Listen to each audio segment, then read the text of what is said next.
Hello everyone, नमस्कार। स्वागत है आप सभी का अक्षपाठ के यूट्यूब चैनल पर। मैं रक्षित गुर्जर। तो आज हम कंटिन्यू करेंगे विस्तास बुक क्लास 12th का जो चैप्टर है द थर्ड लेवल को। इसको लिखा है जैक फिनी ने। सबसे पहले समझते हैं इस स्टोरी के थीम को। थीम क्या है? The third level is a story that weaves together a psychological journey of the narrator into past, present and moves towards future.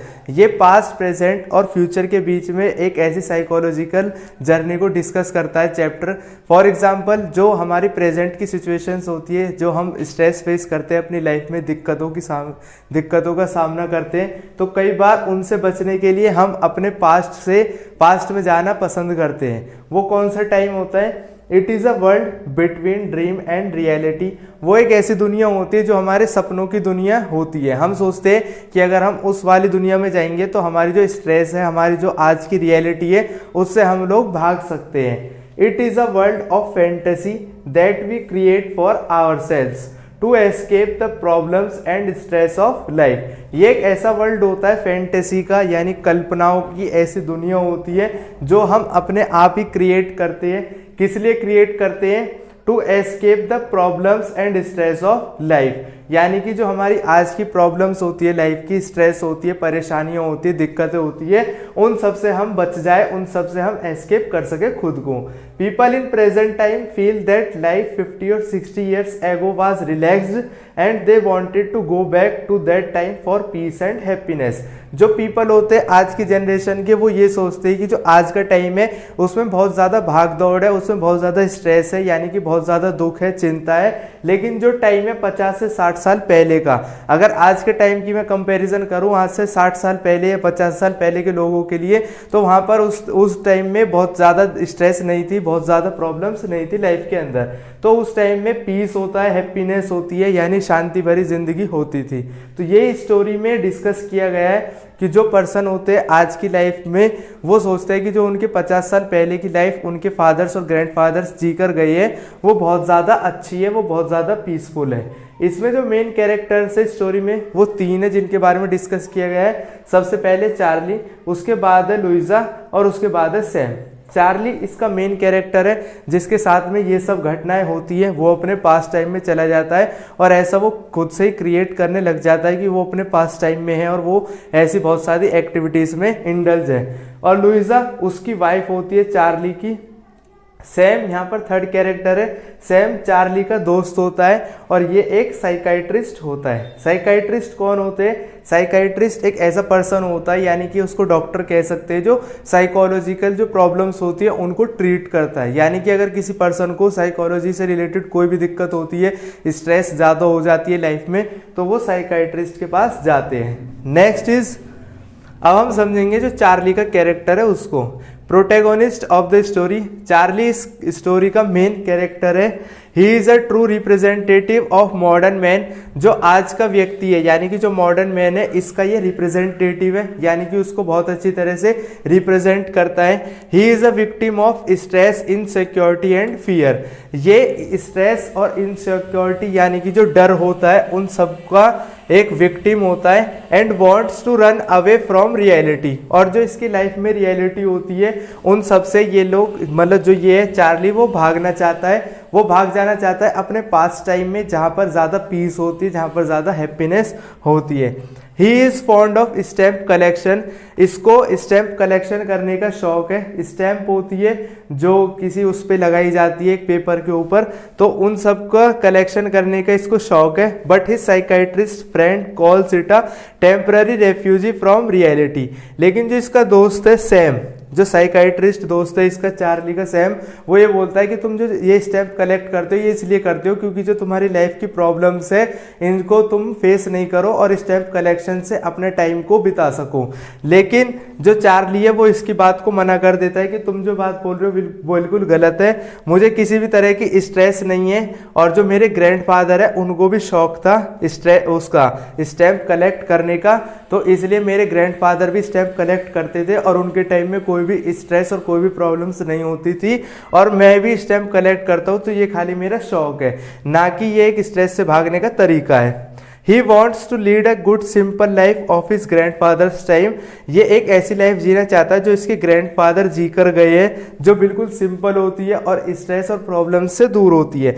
When things were nice and peaceful, और इस time पर यानी कि जो इसके ग्रैंडफादर है इनके टाइम पर जो चीज़ें होती थी वो बहुत ज़्यादा नाइस होती थी, अच्छी होती थी और शांति से भरी हुई होती थी। उसके बाद स्टार्ट होती है story. Charlie is convinced that there are 3 not just 2 levels of Grand Central Station. Charlie story में ये बताते हैं कि जो सेंट्रल स्टेशन होता है वहाँ पर 3 लेवल्स होते हैं। वैसे तो वहाँ पर 2 ही लेवल होते हैं, लेकिन ये एक इमेजिनेशन करता है खुद के पास कि यहाँ पर 3 लेवल्स हैं। Because of his imagination he takes a flight to the non existent world. यानी कि वो अपनी इमेजिनेशंस के द्वारा, अपनी कल्पनाओं के द्वारा एक खुद का ऐसा माइंडसेट बना लेता है कि यहाँ पर एक 3rd लेवल भी है। कहाँ पर? सेंट्रल स्टेशन में। सैम वीनर, ये सैम वीनर कौन है? ये चार्ली का फ्रेंड है और इसका साइकाइट्रिस्ट भी है। Sam Weiner thinks his delusion is a waking dream wish fulfilment. यानी कि ये बताते कि जो सब बातें ये बोल रहा है कि ये 3rd लेवल पर गया है, तो ये सब इसका वेकिंग ड्रीम विश फुलफिलमेंट है। इसका मतलब होता है कि जब हम लोग खुद एक वो बना लेते हैं, कल्पना बना लेते हैं, यानी कि हम जैसा सोचते हैं वैसे ही बिहेव करने लग जाते हैं। तो इसने बताया सैम ने कि चार्ली जो तुम कर रहे हो वो तुम्हारा खाली एक ड्रीम है, तुम्हारी एक खाली एक कल्पना है। And like his stamp collection a temporary refuge from a world full of insecurity, fear and worry.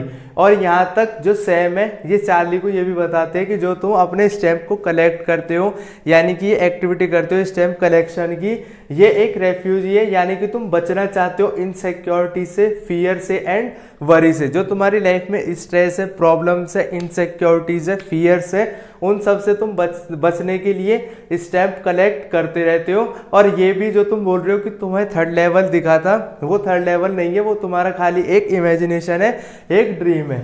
Charlie on 3rd level. अब चार्ली कुछ घटनाओं को शेयर करता है कि वो 3rd लेवल पर कैसे पहुंचा था और उसके साथ में 3rd लेवल पर पहुंचने पर क्या क्या हुआ था। Charlie describes one evening while hurrying home from office. ये बताता है कि जब ये ऑफिस से घर की तरफ जा रहा था, he decide to take the subway from Grand Central Station and gets lost. Grand Central Station से ये जब जा रहा होता है, मतलब स्टेशन की तरफ जब ये जा रहा होता है, तो ये सबवे से जाता है। सबवे मतलब होता है एक रास्ता होता है, उसके नीचे मतलब रास्ता जो होता है जो मेन हाईवे से नहीं जाता, तो ये जल्दी जल्दी में ग्रैंड सेंट्रल स्टेशन पहुंचने के लिए सबवे का यूज करता है और उस सबवे में खो जाता है। उस सबवे से रिलेटेड ये बातें बताता है कि पहले भी जब ये सबवे पर जाता था तो सबवे पर एक बार ये जा रहा था तो ये ऑफिस की बिल्डिंग में चला गया था। यानी कि जो सबवे है उसके वो पेड़ की तरह उसकी जड़ें है, यानी उसकी जड़ें बहुत ज़्यादा फैलती जा रही है। एक बार ये जब इस सबवे में जा रहा था तो उसके बाद में किसी होटल की लॉबी में चला गया था, यानी किसी होटल में पहुंच गया था। उसके बाद जब ये एक दिन और जा रहा होता है इस सबवे से ही, तो ये फिर एक और जगह पहुंच जाता है ऑफिस की बिल्डिंग में, जो यहाँ से 3 ब्लॉक्स दूर है, यानी कि काफ़ी दूर है स्टेशन से। तो वो ये बताता है इस स्टोरी में कि कहीं ना कहीं इसकी इमेजिनेशन ही है जो सबवे से इसको लेकर चली जाती है दूर। He eventually find himself on a strange 3rd level. और अब की बार जो सबवे है वो इसको लेकर चला गया है कहाँ पर? 3rd लेवल पर। 3rd लेवल, अब ये 3rd लेवल पर जाने के बाद वहाँ की और भी जो विशेषताएं हैं यानी कैरेक्टरिस्टिक है उनको डिस्कस करता है विद स्पिट टून्स। वहाँ पर इसको स्पिट टून्स मिले। टून्स का मतलब होता है जो मतलब रखे जाते थे पुराने टाइम में थूकने के लिए। गैस लाइट्स, जो पहले के टाइम में लाइट्स यूज होती थी गैस की। People whose appearance and clothes look strange, और पहले के टाइम के जो लोग थे उनकी अपीयरेंस के बारे में बताता है, कपड़ों के बारे में बताता है कि जब ये 3rd लेवल पर पहुंचा तो उस टाइम पे जो इसको लोग दिखे थे वो बहुत ही अलग अलग तरीके के लोग थे। उन्होंने जो क्लोथ्स पहने हुए थे वो बहुत ज़्यादा डिफरेंट थे, यानी कि जो कपड़े हम आज पहनते हैं उससे बहुत ज़्यादा अलग कपड़े थे। He realises that he has somehow gone back in time to 1894। उसको ये बात पता चल जाती है कि वो अब 1894 में चला गया है। ये बात उसको कहाँ से पता चलती है? Which is confirmed by the newspapers lead story on president Cleveland. ये बात उसे पता लगती है न्यूज़पेपर से। न्यूज़पेपर में वो डेट देखता है और डेट थी 11 जून 1894 यानी 11 जून 1894। और वहां पर ये न्यूज़पेपर में खबर भी छपी थी प्रेसिडेंट क्लीवलैंड की, जो उस टाइम में प्रेसिडेंट रहे थे। तो इसको पता चल जाता है कि ये अपने पास्ट में आ गया है। Charlie tries to buy tickets to Galesburg. अब चार्ली ये डिसाइड करता है कि जब मैं अपने पुराने टाइम में आ गया हूँ, जिस टाइम में मेरे ग्रैंडफादर रहते थे, तो ये एक ऐसी जगह की कल्पना करता है जो गेल्सबर्ग नाम की होती है और यहाँ पर बहुत ज़्यादा शांति होती है, पीसफुल ये प्लेस होती है। इसमें इल्यूजन्स अ वंडरफुल टाउन यानी कि एक वंडरफुल टाउन की तरफ जाता है with big old frame houses. इस टाउन में जो हाउसेस थे वो बहुत ज़्यादा बड़े थे, ह्यूज लॉन्स यानी कि वहाँ पर पार्क वगैरह भी थे बड़े बड़े, एंड ट्रेमेंडस ट्रीज, और जो यहाँ पर ट्रीज थे वो बहुत अच्छे थे।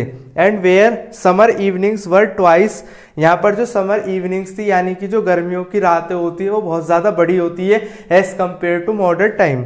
ऐसा यहाँ पर ये इसलिए बोलता है चार्ली क्योंकि जो मॉडर्न टाइम में गर्मियों की शाम होती है या रात होती है वो मतलब वहाँ पर शांति नहीं होती है, वहाँ पर उसको कुछ ना कुछ टेंशन रहती है, हरी में रहता है वो। लेकिन यहाँ पर जो गर्मियों की शाम होती है वो लंबी होती है। And people lived in peace and harmony, और जो यहाँ पर लोग रहते हैं वो शांति से अपनी लाइफ को व्यतीत करते हैं, अपनी लाइफ को बहुत अच्छे से जीते हैं। उसके बाद में चार्ली डिसाइड करता है कि उसको गेल्सबर्ग में जाना है, और गेल्सबर्ग में जाने के लिए वो क्लर्क से बोलता है कि उसको टिकट चाहिए। लेकिन जो उसके पास में करेंसी होती है यानी कि जो नोट होते हैं वो नए नोट होते हैं यानी कि 1950 की करेंसी होती है, और उस टाइम पर जो करेंसी चलती है वो 18th सेंचुरी मतलब जो 1894 की बात है वो वाली चलती है, 19th सेंचुरी की चलती है, और उसके पास जो करेंसी थी वो 20th सेंचुरी की थी। तो Charlie leaves the station, clerk won't accept his 1950 currency. जो क्लर्क होता है वो उसकी करेंसी को एक्सेप्ट नहीं करता है 1950 की, and so he leaves the station. और उसके बाद में चार्ली को वो बोलता है कि तुम्हें जेल के अंदर जाना पड़ेगा क्योंकि तुमने मेरे को बेकार करेंसी दी है। तो चार्ली उस टाइम की जेल के अंदर नहीं जाना चाहता और वो स्टेशन को लीव कर देता है, 3rd लेवल को। द नेक्स्ट डे, और अपने अगले दिन पर आकर चार्ली क्या करता है, Charlie withdrew his entire money from the bank. Charlie अपने पास जो जितना पैसा होता है बैंक में वो सबको निकाल लेता है। He bought old style currency to buy 2 tickets to Galesburg, और उसके बाद में वो अपने इन पैसों से ओल्ड स्टाइल की करेंसी खरीदने लग जाता है। ओल्ड स्टाइल करेंसी यानी जो पुरानी करेंसी, जो पुराने नोट उस टाइम पे चलते थे उनको खरीदने लग जाता है क्योंकि उसको टिकट चाहिए गेल्सबर्ग के लिए। एक वो टिकट खुद के लिए खरीदता है और एक अपनी वाइफ के लिए खरीदना चाहता है। He got less than 200 old style bills for his $300। उसने पे किए थे $300, लेकिन उसको 200 से भी कम नोट्स मिले थे पुराने वाले क्योंकि वो एक्सपेंसिव थे। लेकिन उसके बाद में he consoled himself for having got less money by the fact that life in 1894 Galesburg was quite cheaper as compared to the modern life। लेकिन उसके बाद में जब उसको $300 के बदले कम पैसा मिलता है, कम डॉलर मिलता है, उसके बाद भी ये चार्ली मान जाता है, ये सोचता है कि उस टाइम पे गेल्सबर्ग में गरीबी है, यानी कि इतना जितना मॉडर्न टाइम में खर्चा होता है उससे अगर कंपैरिजन करे जाए तो गेल्सबर्ग सस्ता है। ठीक है, तो गेल्सबर्ग सस्ता होने की वजह से, चीपर होने की वजह से वो इतना कम पैसा भी रख लेता है। और फर्स्ट डे उसके बाद में वहां पर जब ये करेंसी चेंज कराता है तो उस टाइम पे इसको ये खबर भी मिलती है कि जो इसका साइकाइट्रिस्ट फ्रेंड होता है जिसका नाम है सैम, वो भी अपना मनी चेंज कराता है। यहाँ पर इसने $300 बदलवाए थे और जो सैम है उसने $800 की करेंसी ली थी पुराने नोट वाली। ठीक है, तो उसके बाद में इसमें डिस्कस किया गया फर्स्ट डे कवर को। तो फर्स्ट डे कवर क्या होता है, when a new stamp is issued stamp collectors buy some of them. जब भी कोई नई स्टैम्प इशू होती है, मार्केट में नई स्टैम्प आती है, तो जो स्टैम्प कलेक्टर होते हैं यानी कि जो स्टैम्प की कलेक्शन करते हैं, जिनको इसमें मन करता है स्टैम्प कलेक्शन करने का, वो नई कलेक्शंस कर लेते हैं स्टैम्प्स की, and use them in order to mail envelopes to themselves. और वो क्या करते हैं, वो इन नई स्टैम्प्स का यूज करते हैं खुद को ही मेल करने के लिए, यानी कि वो किसी और को मेल नहीं करते, उनको खुद ही मेल कर लेते हैं जिससे उनके पास में उस डेट की वो आ जाए स्टैम्प उनके पास। तो फर्स्ट डे कवर कहते हैं इसको। उसके बाद में Charlie psychiatrist friend Sam had disappeared. उसके बाद में जो नरेटर है वो ये बताते हैं कि जो चार्ली का फ्रेंड होता है सैम, जो साइकाइट्रिस्ट होता है, वो गायब हो गया होता है। गायब हो गया होता है यानी कि वो अब दिखता नहीं है किसी को। पहले जब वो मतलब मिल जाता था उसको चार्ली को, आजकल वो चार्ली से मिलता भी नहीं है और किसी को कुछ पता भी नहीं है उसके बारे में। One night going through his first day covers, एक रात को जब चार्ली अपने फर्स्ट डे कवर्स यही वाला है, तो जब इन फर्स्ट डे कवर्स को देख रहा होता है, उनमें कुछ मतलब कि पुराने जो उसके फर्स्ट डे कवर्स होते हैं उनको देख रहा होता है, Charlie found one envelope which was dated July 1894। 18 जुलाई 1894 का एक एनवेलप उसके हाथ लगता है, चार्ली के हाथ। तो उसको जब वो खोल के देखता है, it was addressed to his grandfather in Galesburg. जो ये फर्स्ट डे कवर होता है, ये इसके ग्रैंडफादर के एड्रेस पर जाता है। कहाँ पर? गेल्सबर्ग में ये इसके ग्रैंडफादर के लिए आया होता है। तो जब चार्ली इसको खोल के देखता है, it carried a letter from Sam addressed to Charlie. और इसके अंदर एक लेटर होता है, एक नोट होता है, जो किसने दिया था? सैम ने दिया था चार्ली के लिए। वैसे तो ये नाम होता है इसके ग्रैंडफादर के, और गेल्सबर्ग में भेजा जाता है और इसको ये मिल जाता है चार्ली को। अब यहाँ पर ये बताया गया है नरेटर ने कि जो सैम है, Sam has invited Charlie to the third level saying that it was worth it. यानी जो सैम है वो अब पहुंच चुका है थर्ड लेवल में, और वो इनसे उम्मीद करता है, ऐसा बोलता है, इनके नोट में लिख कर देता है कि मैं तो थर्ड लेवल में आ गया हूं और यहाँ पर अपनी एग्रीकल्चर से रिलेटेड जो भी एक्टिविटीज है उनको कर रहा हूँ। ऐसा क्यों बोला है कि एग्रीकल्चर से रिलेटेड एक्टिविटीज ही वो वहां पर करता है सैम? क्योंकि सैम एक साइकाइट्रिस्ट है। साइकाइट्रिस्ट यानी कि जिसको साइकोलॉजिकल डिसऑर्डर्स हो जाते हैं, जिसको मेंटली थोड़ी बहुत दिक्कत होती है, तो उनके लिए जो डॉक्टर होता है उसको साइकाइट्रिस्ट बोलते हैं। तो ये सैम साइकाइट्रिस्ट है, जो स्ट्रेस वगैरह को कैसे कंट्रोल करते हैं वो चीज सिखाता है। लेकिन 1894 में किसी को स्ट्रेस क्यों होगी? क्योंकि उस टाइम पे ज़्यादा भागदौड़ नहीं थी, लोगों की लाइफ बहुत ज़्यादा स्टिल थी, बहुत ज़्यादा पीसफुल थी, तो वहाँ पर साइकाइट्रिस्ट का कोई काम नहीं है। तो इसलिए सैम वहाँ पर जाकर एग्रीकल्चर से रिलेटेड एक्टिविटीज़ करता है, क्रॉप्स वगैरह बोता है और उनसे रिलेटेड जो भी काम होता है वो करता है और उससे ही पैसा कमाता है। इन सब बातों का चार्ली को तब पता लग जाता है जब वो फर्स्ट डे कवर देखता है, उसमें डेट लिखी होती है 18 जुलाई 1894, और सैम उस नोट को भेजता है चार्ली के पास में। तो ये उसके बाद में जो सैम होता है वो चार्ली से ये बोलता है कि तुम अपनी वाइफ के साथ थर्ड लेवल को ढूंढना स्टार्ट रखो, और थर्ड लेवल जब तुम्हें मिल जाएगा तो तुम भी थर्ड लेवल में आ जाना, यहाँ मैं बहुत ज़्यादा एंजॉय कर रहा हूँ। तो उसके बाद में जो चार्ली होता है वो थर्ड लेवल उसको नहीं मिलता है, और बार बार वो अपनी वाइफ के साथ में थर्ड लेवल को ढूंढता चला जाता है, लेकिन थर्ड लेवल नहीं मिलता है। सैम थर्ड लेवल में पहुँच चुका होता है। तो ये थी हमारी स्टोरी, लेकिन यहाँ पर नरेटर ने ये क्लियर नहीं किया है कि क्या सही में सैम 1894 में पहुँच गया है, क्या वो वहाँ पर जाकर बिजनेस कर रहा है या नहीं कर रहा। लेकिन ये सब बातें हमारे ऊपर छोड़ दिए, यानी कि जो इसको पढ़ रहा है उनके ऊपर छोड़ दिए। या तो आप ये मान लो कि सैम 1894 में पहुँच चुका है और जितनी बातें यहाँ पर चार्ली ने बताई है वो सब सच है, या फिर हम ये सोच सकते हैं कि जो चार्ली है वो एक साइकोलॉजिकल डिसऑर्डर से गुजर रहा है, यानी कि उसको बहुत ज़्यादा स्ट्रेस है, उसके जो इमोशंस है उसके ऊपर उनका बिल्कुल भी कंट्रोल नहीं है, और जो भी वो बातें बोल रहा है, यानी कि जो भी वो इमेज क्रिएट कर रहा है वो खाली उसकी एक इमेजिनेशन है, यानी उसकी एक कल्पना है। तो नरेटर ने ये बातें हमारे ऊपर छोड़ दी है कि या तो उसको एक साइकोलॉजिकल डिसऑर्डर मान ले चार्ली का, कि उसने खुद ही क्रिएट कर लिए है, अपने जितने भी फ्रेंड्स है, उसके साइकाइट्रिस्ट फ्रेंड है सैम वगैरह, ये सब उसकी खुद की कल्पनाएं हैं, या फिर हम ये मान ले कि सैम जो है वो सही में पहुंच चुका है थर्ड लेवल में, और थर्ड लेवल नाम की एक जगह सही में ही है। तो ये था हमारा चैप्टर। इसी के साथ मिलते हैं अपनी नेक्स्ट वीडियोस में, तब तक के लिए हंसते रहिए, मुस्कुराते रहिए और जुड़े रहिए अक्षवाट के साथ। जय हिंद, जय भारत।